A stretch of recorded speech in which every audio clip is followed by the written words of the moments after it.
Hold up, Blue Jays fans, because a major trade report just surfaced that could completely change the direction of this entire offseason and has massive implications for one of our core players.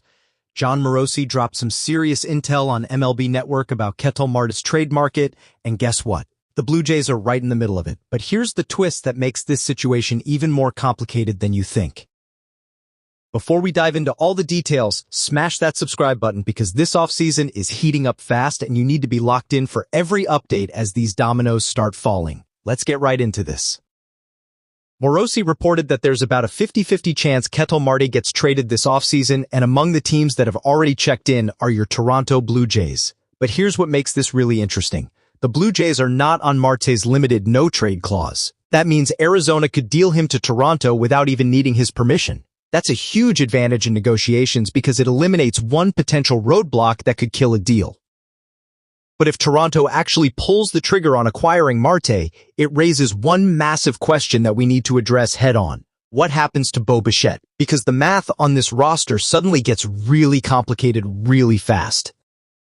Let me break down who Ketel Marte is for anyone not fully familiar with his game. In my opinion, and I think a lot of people would agree, he's the best second baseman in baseball right now. He just turned 32 a month and a half ago, so he's right in the prime of his career, and the production has been absolutely elite. We're talking about a career 823 OPS, 171 home runs, 281 batting average, and a WAR over 35. His OPS plus sits at 121 for his career. These are genuinely elite numbers. But the last 2 years specifically, Marte has taken his game to another level entirely. Last season, he finished third in National League MVP voting behind Shohei Ohtani and Juan Soto. Think about that company for a second. He posted an 893 OPS and has accumulated over 10 WAR in just the past 2 seasons combined. When a player is producing at that level consistently, you sit up and pay attention.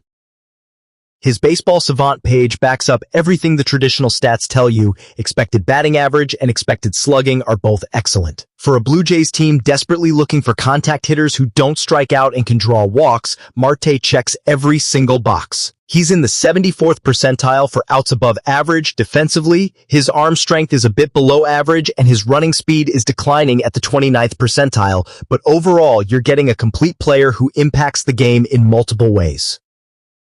Now here's what makes Marte even more attractive beyond just his production.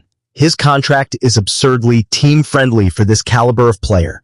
Next year, he's making only $16 million. A guy putting up MVP votes and elite production is getting paid $16 million. The year after that drops to $12 million, then it climbs to $20 million, $22 million, and $22 million again through his age 36 season. By the time we hit those later years, that could legitimately look like a bargain compared to what similar players will be making in free agency. He's got a player option for $11.5 million at age 37 that he may or may not exercise depending on how his performance holds up. But even if he takes that option, you're still getting tremendous value relative to market rates for this level of production. That contract structure is exactly why Arizona would demand a significant return in any trade. According to Baseball Trade Values, Marte carries a value around 60 points, which means you're looking at giving up probably a top 3 organizational prospect, maybe even your top prospect period, plus additional pieces. The Diamondbacks are doing a retool rather than a full rebuild, so they'll want MLB-ready players who can contribute immediately, not just lottery ticket prospects years away from helping. For Toronto to land Marte, we're talking about a substantial package. Think someone like Arjun Nimala potentially headlining the deal, plus other quality pieces. That's not a cheap acquisition, but you're getting a proven all-star locked up at below-market rates for years. Here's where the positional complications come in, and this is the part that has me genuinely torn on whether this move makes sense. The question is whether that trade-off makes sense given everything else happening with this roster. Marte is essentially just a second baseman at this point in his career.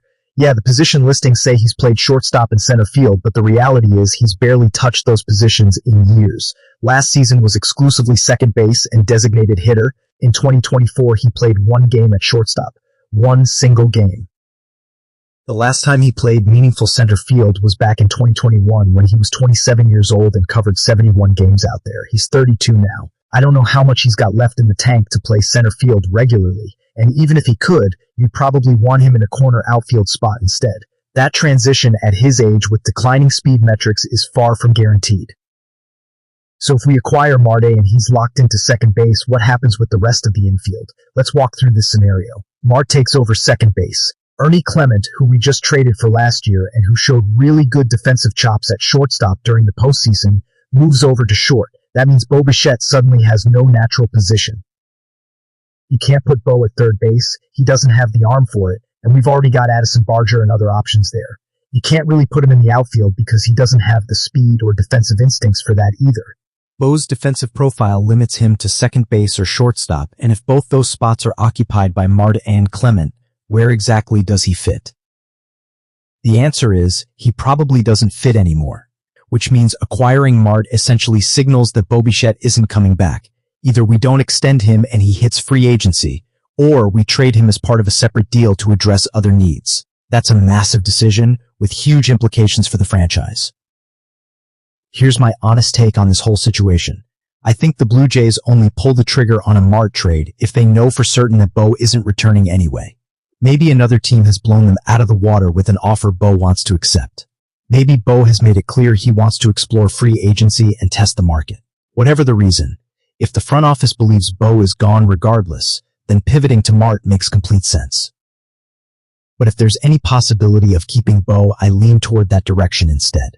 Yes, Marte is the better all-around player right now. He's better defensively, more consistent offensively, and locked into a great contract. But Bo is 27 years old. He's got potentially 5 or 6 more years of prime production ahead of him. Despite his defensive limitations and base running issues, he's still one of the best pure hitters in baseball when healthy. I'd rather bet on the younger player with more team control and upside than trade significant prospect capital for the older player approaching the back 9 of his career. Even if Marte gives us 3 elite years before declining, is that worth what we'd have to give up to get him plus losing Bo in the process? I'm not entirely convinced. That said, if we do end up trading for Marte, I'm certainly not going to be upset about it. He's a phenomenal player who would make this lineup significantly better immediately. Having Marte at second, Clement at short, Vlad at first, and whatever outfield configuration we assemble would be a really strong core to build around. It just means accepting that the Bo era is over and moving forward with a different vision. The other consideration is whether Marte can actually handle playing some outfield if needed. If he's willing and capable of sliding over to left or right field occasionally, that creates more positional flexibility and could theoretically allow for both him and Bo to coexist on the roster. But given his age and declining speed metrics, I'm skeptical that's a viable long-term solution. The timeline matters too. Arizona wants to move Marte before April when his 10-5 rights kick in and give him full no-trade protection. That creates urgency and could potentially work in Toronto's favor during negotiations. The Diamondbacks can't afford to drag this out and risk losing leverage, which means if a deal is going to happen, it needs to happen relatively soon.